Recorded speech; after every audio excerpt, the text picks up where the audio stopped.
Maria Rosa Torres, welcome to the Data Strategy Show. Great to see you. How are you doing? I'm very well, thank you. And thank you for having me today, Samir, to come and to speak at your podcast, the Data Strategy Pleasure. Show. Absolute pleasure. So we're going to talk about a number of things, and you know that the theme is all about women in data and tech. And I've spoken to a lot of people so far. In fact, you will be the 8th person I've spoken to out of a long line of people who are coming onto the show, which is great because I'm booked up until the end of the year, which is fantastic. And, this particular season, as you know, is all about understanding the challenges that women face today in the workplace, and really understanding what do we do about it? How do we help? And where can we start to get more information out there for the upcoming cohort of females coming into STEM or data or tech. So and I think we've got some other flavors that we're going to talk about today as well, which I'm really looking forward to. So just as a starter for 10, what would be good is, as my audience doesn't know who Maria Rosa is, it would be great to understand who you are, what you're up to, and just a good background.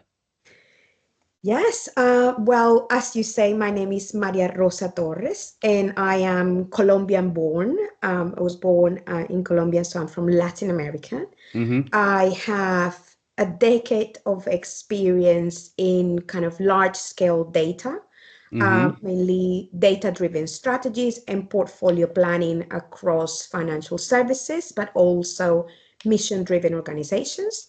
I currently work at the Bank of England, but I also serve on the board of the Latin American Women's Rights Service Oh, in the wow. UK. Okay. And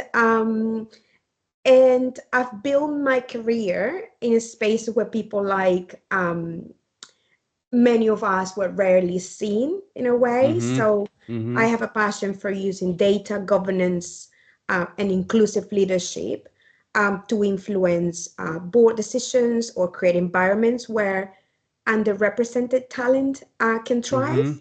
And I think we spoke about it, and one of my passions and things I've been working on lately is the recognition of Latin Americans in the UK, Yeah.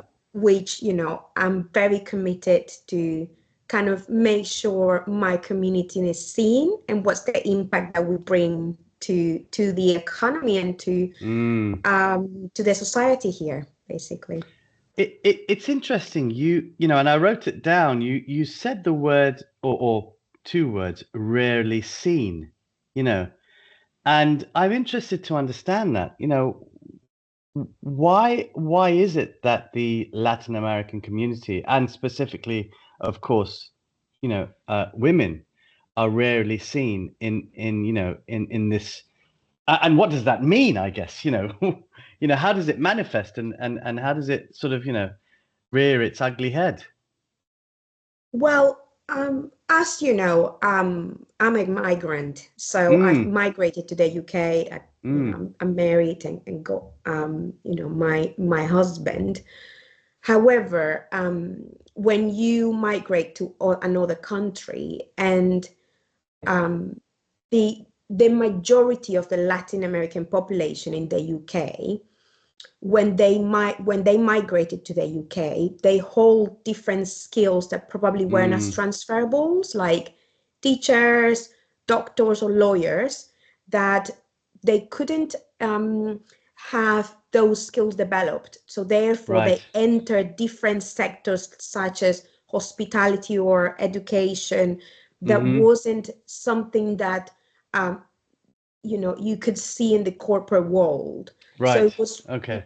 you never expected a Latin woman coming to lead large scale strategic change in the UK, or even technical programs, Sure. because it's something that usually you didn't experience, or you didn't have the skill as a migrant woman. And recently, there was a study that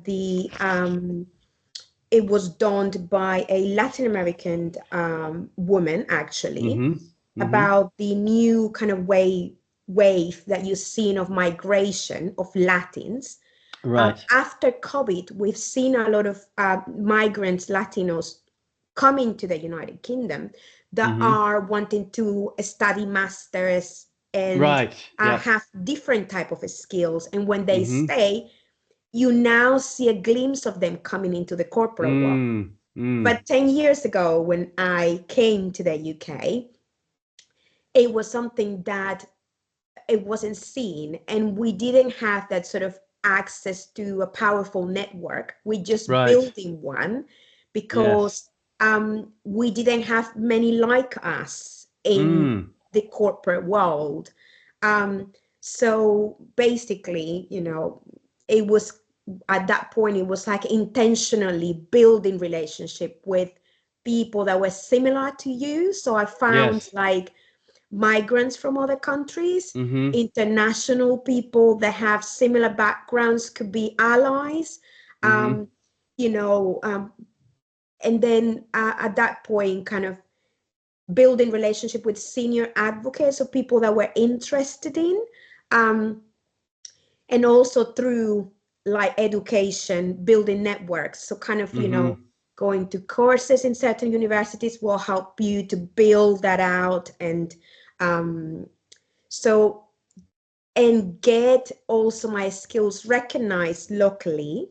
So one of Right. the examples was like I did the leadership course in Oxford University, because that could kind of question, that kind of help people not question your capability because you're a certain Right. Okay. background.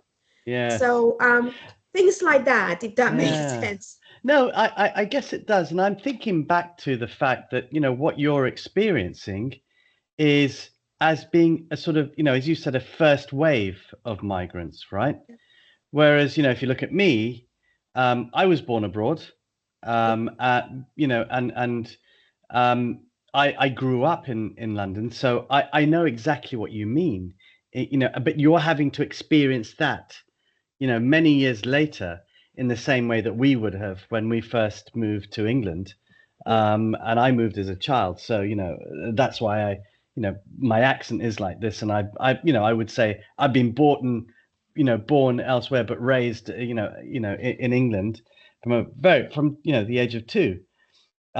So what do is there a um is there sort of some stigma attached to Latin Americans or to Latin American women that is something that other women are not dealing with in the same way that that it specifically, maybe not even in the corporate world but just generally, a stereotypical type of approach or attitude towards Latin American women? Well, I think one of the most um, tangible things that you can, that you can see or assume is Mm. definitely accent. Um, Right. so Yeah. I And that's why I discovered, mentioned it, because, yes, I know that must be very difficult because there are other people who are not Latin American, who may be from other countries, who have an accent. And I know, after speaking to many people, that that's still something that they grapple with. yeah. So basically, I participated in a panel about Mm. bias, in Mm. bias in terms of Mm. social mobility and accent Yes. in the Yes. UK. Yes. And in that panel, when I was preparing for it, I discovered actually that that bias is ingrained in the UK, particularly Right. because it's attached to a social background. Um, Yes. and not just only with foreigners, but Mm. accents within the Oh, yes, UK. within the UK. Yes, Yeah, absolutely. North Yes. accent, and Yep. it's a Yeah. different connotation Of to course. status. So I've learned that through that panel. And then Mm. I also find out that there are certain accents that Mm. UK people also found really like posh in a way, or very intellectual, like French accent. Okay. So there is a very positive bias towards French-like Mm, accent, mm. but less so to others. Okay. And I believe Latin Yes. could be on the less favorable sort of side of Okay. things. Yeah. But that's on my own experience. Um, Sure. and I'm not sure also, something has to do with age. People sometimes underestimate or assume that I'm junior because of how I look. I look maybe too young, Oh, or okay. my accent. Yes. And then, you kind of have to prove yourself repeatedly over Mm, time mm. to stand out. So through performance, you have to, work double. And I think this is something that not just only Latin people, but many other Yes, cultures will absolutely. relate to. Agreed. You Yeah. have to deliver measurable outcomes. And Mm. that's why data is such a passion for me, because for me, everything is evidence-led, Yes. data-led. Because that's Yes. the way that you can show impact. And for data, for me, it's funny because it's my tool to make you say self-visible. And therefore, it's the way that you can actually prove your capabilities through different audiences. I still kind of face when I go to new organizations or like new settings, um, because of, I don't know, the way I look or the way I sound, it seems like, oh, she's just starting her career. But people Wow. don't think like Wow. it's like, no, I actually have more than 15 years working Yeah. on Yes. my field. So it's like Yeah. trying to educate and say like, no, well, this is who I am, this is etc. etc. So And data it's has not your allowed. fault that you have such youthful looks, you know. I'm lucky. Yes. I'm okay. Yes. I'm happy with that. I'm happy. I'm happy people assuming I'm very junior. Yeah. Actually, sounds like, it's that's a good thing. But all fun aside, and I think that that's wonderful, that you can have that sort of self-deprecating view. I think the other thing is, and I didn't, one doesn't really realize that, even being um having the accent and then also having those youthful looks, that people will put you, will pigeonhole you into a very specific tight little box. And Maria Rosa is, she's not from here, so she's obviously very junior, and therefore, she's just building her career. How do you, I'm sure many, there are many other people have that challenge, right? Yeah. In and they could come from many different backgrounds. How have you over the years dealt with that, just so that for other people who are dealing with that now, what have you kind of, what have been your top three things that you said, as soon as I meet somebody like that, these are the things that I have to make sure that they understand? Yeah, so it's very interesting. So I am a different person at work or in the corporate sort of Mm-hmm. side, and I am Mm-hmm. a different person at home. So I had to split myself. Once more, I say it like that. I think when you speak different language, also you have Yes. different personalities in those Of course. languages. Of course. So my corporate world, as I said, is the English Yes. Maria Yes. So in a what's the English way. Maria? Very stiff upper lip. Um, Not that way. I think British or English have taught Yeah. me also many positive things into Mm-hmm. my Mm-hmm. career, and Yeah, of um, course. having worked in many different countries and exposed to many different cultures, Mm. have really now helped me kind of grow as a person, in the Yes. sense of, Latin Americans, we have a very um, relational and expressive kind of communication, and also Yeah. relationship building is very important for us. And Mm-hmm. Mm-hmm. we have a different way of, of communicating, addressing things, Mm. Mm. etc. But I also see this side of like the corporate sort of UK or American side to be direct or indirect. So kind of Right. from my end, it has meant that I have been able to adapt myself and Mm-hmm. navigate that corporate world um, much more faster. Right. I've Okay. become much more adaptable. So let's Yes. say in the UK, if I always assess who I am talking to, who I'm speaking to. Is this a Mm-hmm. person from the UK that have been brought up here and know that cultural background, or is this a person that wasn't born here, not Yes. born here, and what is it? So Mm-hmm. depending on that, my brain instantly adjusts to my mannerism or things that I can communicate and Right. how. Okay. So Okay. for me, let's say, this sounds really bad, but in a way, like if it's someone very, very British, I Yes. will tone down myself. So over Right. time, Wow. um, they kind of like I become a little bit more indirect of saying things. Sure. So I try to be more sensitive on the words that I use and how I use them. Mm-hmm. Mm-hmm. Um, and in a way kind of allow me to navigate that in terms of Yes. communication. Also, corporate world jokes is not something also that I do.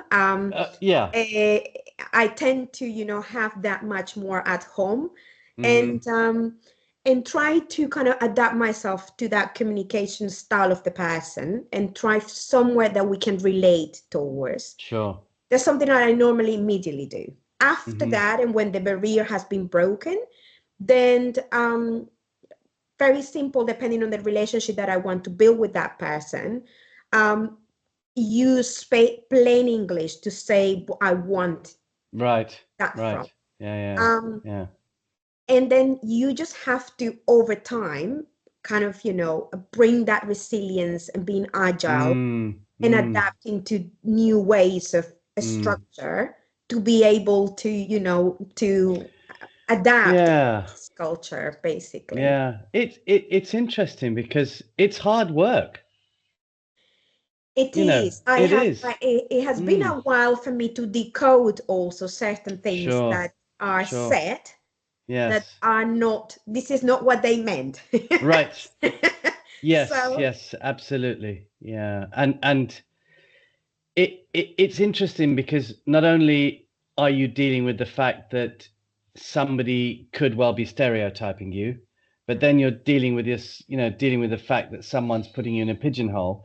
And then on top of that, you're layering in that, being, a female, and of youthful looks, who would, automatically somebody would think, oh yes, well, Maria Rosa will go and make the tea, you know and and yeah, and that also I'm sure plays into a lot of it, and look, these are just generally, I think, some people on who have been on the podcast previously have said sometimes we'll walk into a meeting and feel, that when somebody says, oh, so, who's going to take the notes, and everybody looks at the female in the room, so I'm assuming that on a different level plays to the it, things that you've been through as well.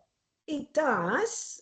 In a way, though, I've been very fortunate with Mm, maybe the places that I've worked, right. and the people that have been around me. I have found many allies, like women Mm. and men, are both, Yes, um, yes, which have supported me. I have found, certain situations that weren't very comfortable either. sure, sure. But I think I've had always someone in the room that kind of supported me in a way, Mm-hmm. because either they, who knew what I was capable of, or Mm, who mm, maybe related to me and they've been through the same kind of journey and they knew. sure. So I've been fortunate in a way that I haven't had to face really hard situations that I know Mm, mm, many others, not from yes, Latin American, but many others not UK born, have had to yeah, yeah, face, yes. um, such as, the word microaggressions. It's Right. a word that I've learned here in the UK. Okay. Um, Wow. Because you So wouldn't have it in Latin America, would you? no, it's because it's different. Culturally, we are Yes, so culture. Yeah. different, right? Yes. That Yes. those, connotations or those Mm. subtle Subtle. Mm. ways of, of saying something, we are more direct. Yes, So, I know um, that. so you Yes. knew where you stand. Isn't Yes, that we have to absolutely. decode anything? Yes. So that I think that, I haven't had to experience many of those. Mm. Um, Mm. but I've also learned to now decode and see, oh, this is what they meant. Right. Uh, Yes. oh, I didn't realize this before, but Yes. now I Yes. know. Um, Yes. but then, like at the end of the day, I'm also very lucky that the way that I was brought up in my culture, Mm-hmm. you don't really hang on with those things. You like keep Mm. going. Mm. Like this is Yes. just like, that background noise, you just ignore it because it's not going to give you anything. So for me, it's like, okay, this is background noise. This is not Yes. something that I'm gonna let in. And you just, I mean, this is me, my way of dealing things. You just Sure. carry on, and then you're like, Yes. well, I have my own journey. I know where I'm going. And I don't have, to bring everybody with me. Sure, of course. People that Of are course. with me are with me. Yes. Yes, And I agree. Yeah. So tell me about the Latin American Women's Rights Association that you are on the board for. And what do they do? What's their purpose of, it's in the title, I'm guessing. And how are you then um, helping more women from your community to be themselves and to be successful in the UK? so, Latin American women's right has really like a, close to my heart Mm, um, mission in a yes. way.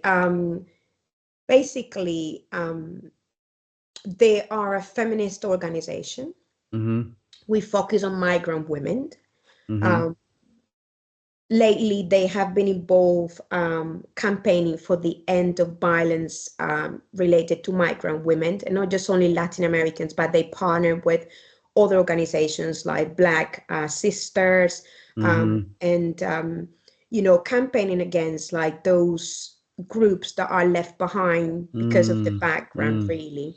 sure. So they are a frontier line organization in a way that they advocate for policy, but they also provide services for the Latin American community. Mm-hmm. They help navigate the systems in the UK, health system, law system, Mm-hmm. Mm-hmm. because sometimes we face barriers with language and Of way of course. communicating, especially new generation of migrant coming and Mm, in an immigration status that's not always easy to deal with, yes. especially here in the UK.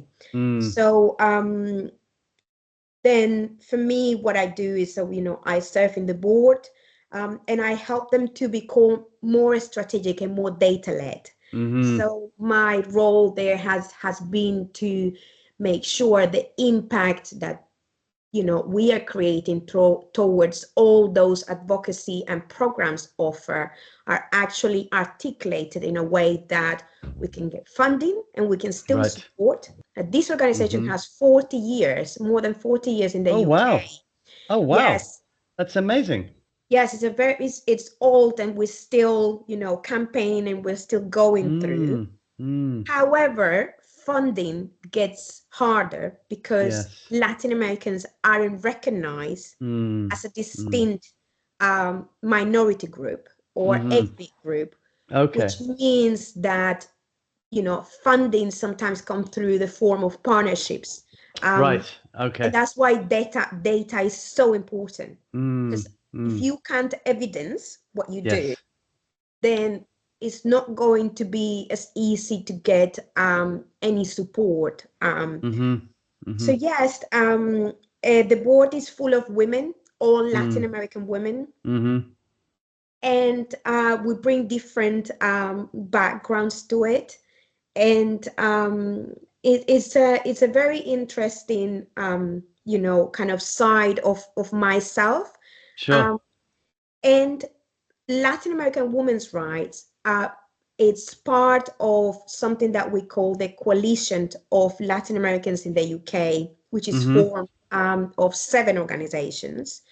And one of the things that I am supporting with is that we can be included in the census as a I ethnic see. minority. So right now there's no inclusion in the census at No, all. Oh, I had no clue. no. Oh, wow. Okay. And how big, now you've got, how big is the population of, Latin Americans in the UK? Well, it is because we are not counted as an Sure. ethnicity, Sure. it's Sure. really hard to quantify. Right. But the latest studies, because there's some academics in the Queen's Mary University that have worked towards understanding how large the population is. Right.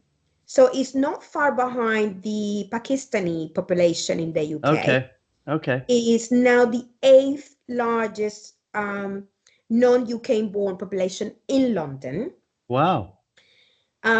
Yes, and Spanish is now the second most spoken language in certain boroughs like Parts of, yeah. Southwark, Lambeth. Oh, yes, yes, So yeah.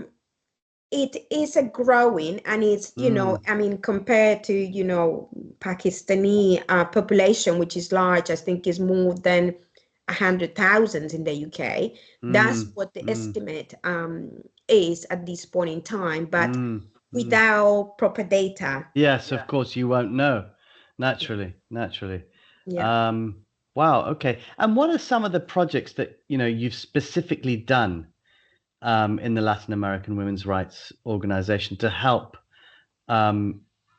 women come through, and what are the things that it would just be good to hear some of that, so that, if someone from your community is listening, but they've never really, heard of you, or maybe they haven't, well, it would be good to understand, what you've done, and also other organizations might be interested to know. Yes, so basically, what we do, and the Latin American Women's Rights have a website where you can contact them. So basically, in the space of advocacy, we have lobbied for improvements to the victims and prisoners bills, and we have also lobbied with the End Violence for Migrant Women. But in terms of any Latin people coming to the UK wanting to access their services, we have advice in legal aid, mental health counseling. We've also have targeted groups for young people to come and explore and do studies around how Latin American identity or belonging is explored. This is for young Latin Americans, but we also have Spanish cafes. We also have,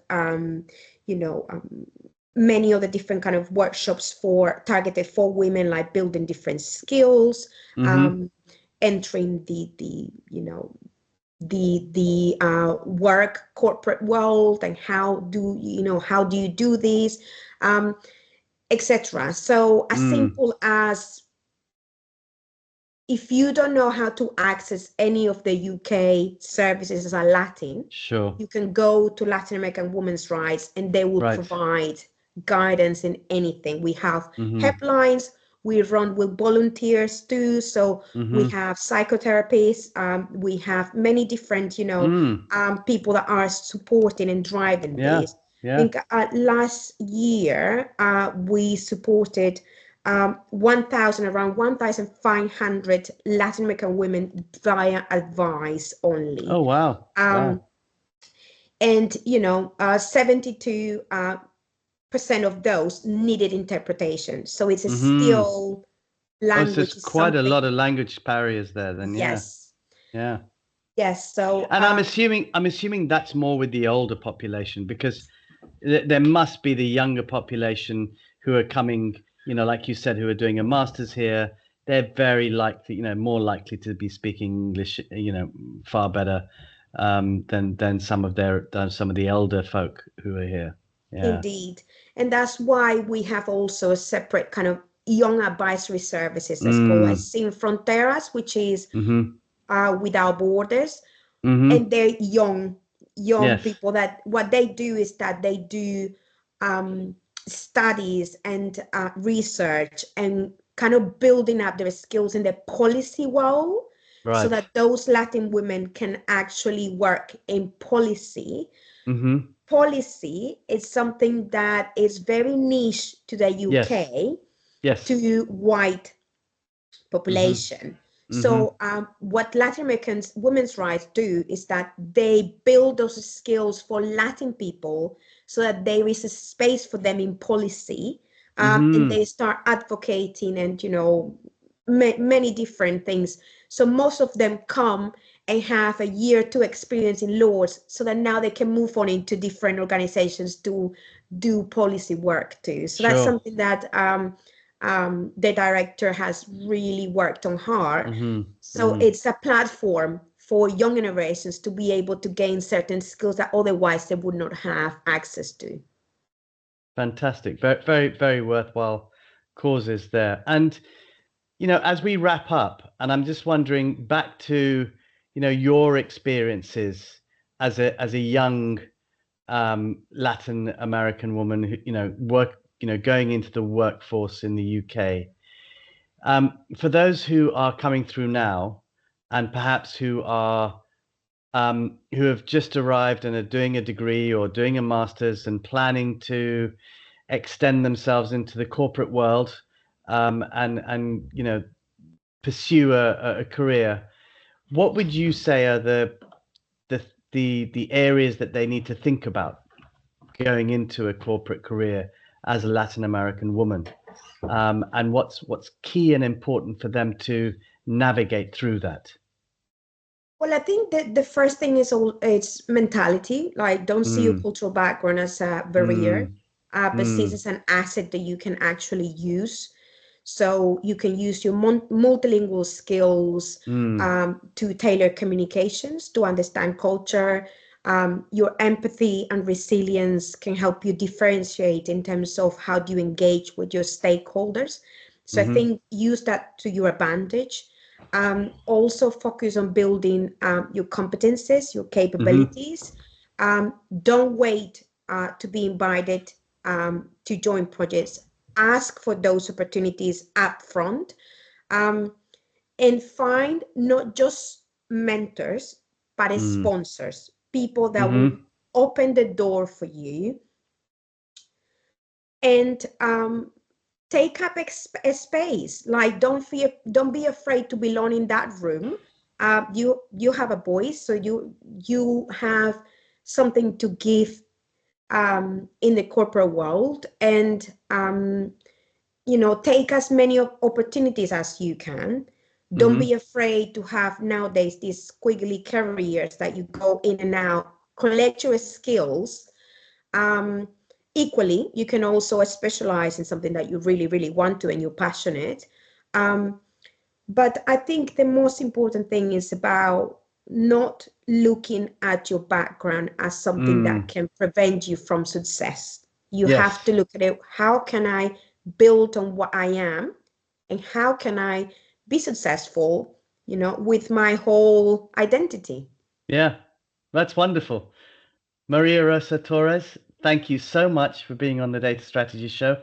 It's been a pleasure to speak to you about the Latin American women's rights. It's brought new light to things that I didn't know. So hopefully it will do the same with all the listeners. Thank you once again, and I wish you a great day.